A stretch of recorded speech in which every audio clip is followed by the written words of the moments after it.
with our last 15 or so minutes, let's get into the rumors, free agents, trades, whatever that we're hearing about heading into June 1st, right? So we know we recognize between now and probably May 31st there isn't going to be a lot of traction.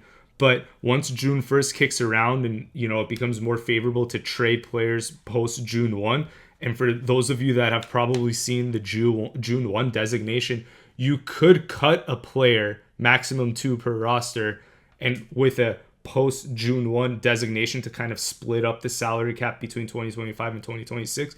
But you can't trade a player like that. You have to actually physically trade the player after June 1 to have those benefits. So, Jeff, are you hearing anything about any moves that the Falcons might make in the coming weeks?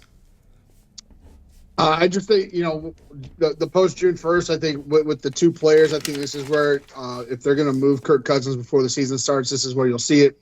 Especially because, things have kind of quieted down a little bit. You've had some mini camps, you've had some rookie mini camps. Teams are starting to kind of feel out where they're at quarterback wise.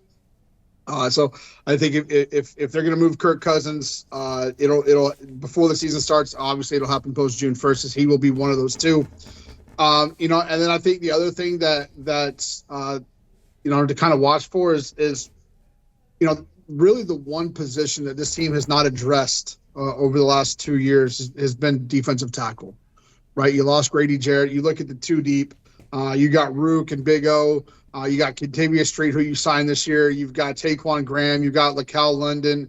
And you've got Brandon Dorless. And so those, I'll be honest with you, none of those 6 guys move the needle for me. Right, like I think for me, you've got to be able to replace Grady with somebody else. And so, what does that look like from other teams post June 1 cuts? What does that look like from a free agent standpoint? Guys that are still available. So I think you'll see once they get all of the rookie signed, they got everything kind of figured out. I would be shocked to see this team go into the season with the 6 current defensive tackles that they have, because that really, when you look at that defense, that really is. Probably one of the lone spots now that you have on that defense that haven't been addressed, and honestly is probably the weakness of that defense, and that's never what you want. You don't want the middle of that defensive line to be the weakness, and so I think those would be the 2 things that I would watch. Who do they bring in at that point? Who gets cut somewhere else, and what kind of agreement can they come to? So those would be the 2 things for me that I'm watching for. Jeff, I think we, as Falcons fans, have been spoiled with the defensive tackle production for, almost 2 decades. Because from Babineau, we moved to Grady Jarrett almost right away. I even think that Babineau was playing alongside Grady Jarrett in the Super Bowl. So, I mean, for almost 20 years, we had one or the other. And then one year, we obviously had the overlap of both of them.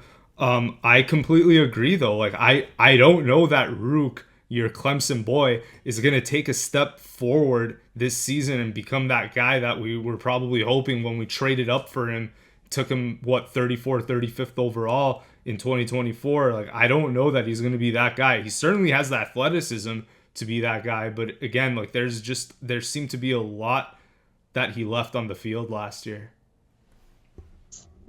And I said this last year when he was drafted, and people really thought I was just being a hater, and I wasn't, guys. Like I said, Ruke was probably the most athletic player in last year's draft, not defensive tackle, but player. I mean, he's huge, and yet he's really explosive. Like, he checks off all the boxes. He's only played football for 5 or 6 years now, and he's a project, and projects typically take more than a year. He's not ready yet. And you saw last year, he struggled to even be on the active roster. When he disappeared for lots of time, didn't get a lot of playing time, even when he was active. And so for me, this is the guy, I said it last year, I don't think he would be ready until year 3 or 4. I'm not expecting anything from him, which is really disappointing, because you talk about guys that look good getting off the bus. Ruke looks good getting off the fucking bus. Like, he looks good. And then he puts on a pad and helmets, and he just gets lost in the shuffle. And somebody that is 6'4", 6'5", 320 pounds, whatever he is. Yeah, 6'4", 300. Like, that dude should not get lost in the shuffle. and he gets lost in the shuffle. And it's disappointing. But again, I tried to set all of you up for this last year when they took him.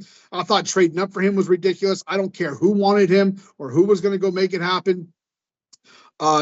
People were really trying to make this out to be like he was some sort of steal lasting to the second round last year. And I just didn't think so. I thought he was a late third round pick at best.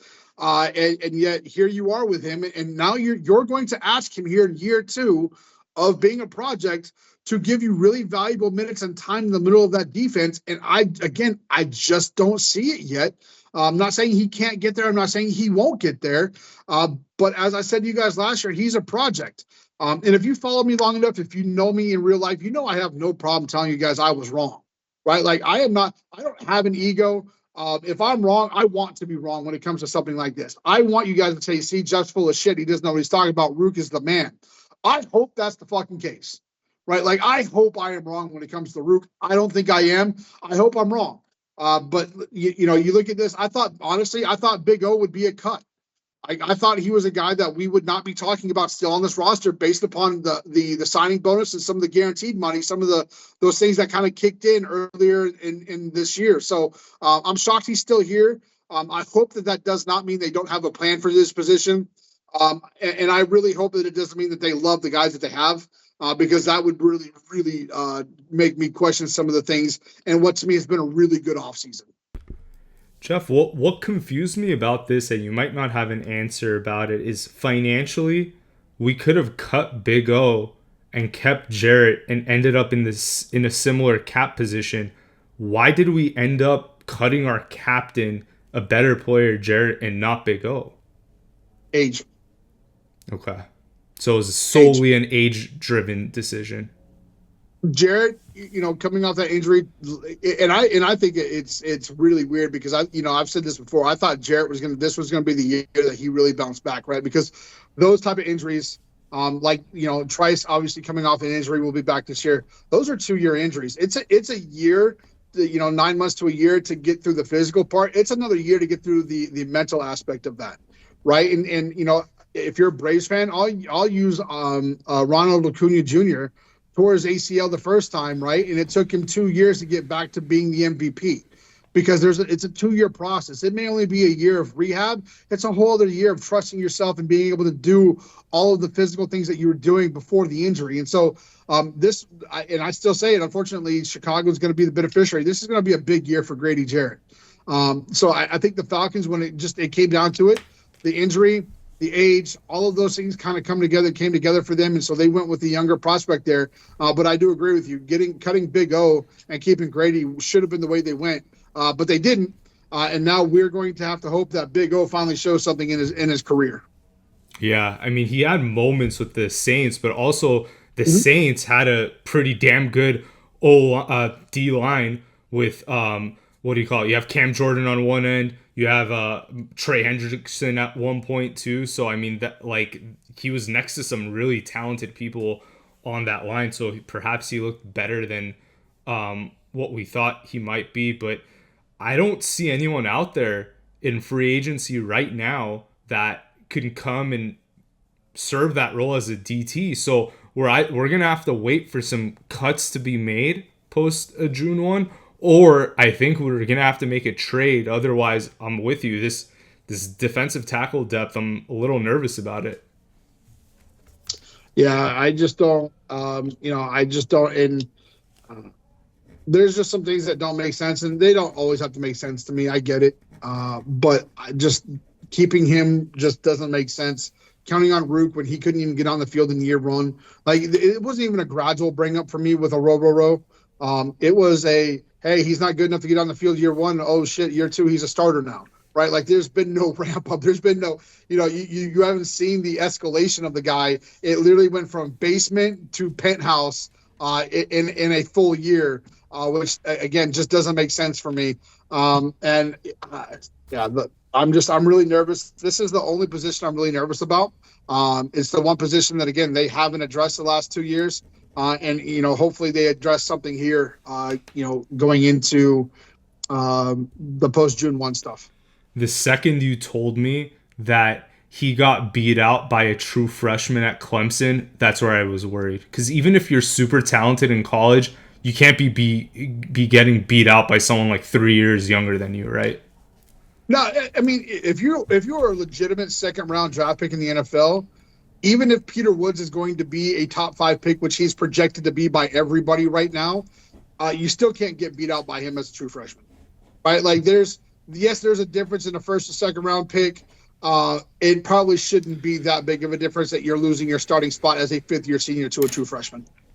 Jeff, it's funny because I was kind of looking at like the college football player rankings heading into next year. There's a good majority of Clemson players that are going to be projected to go in the top 15. I think you have like AJ Terrell's brother that's kind of discussed as a first round pick.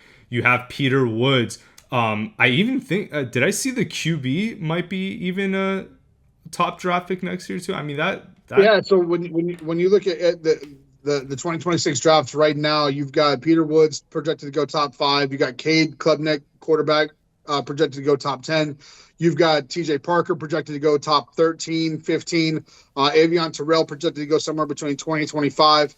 I'm not a big Avion Terrell fan. Sorry, guys. I know he's from Westlake. I know he's from Atlanta. I understand he's AJ's little brother. I just don't think he's been that good. If you actually go watch the tape, you'll see what I'm talking about. He gets burnt a lot.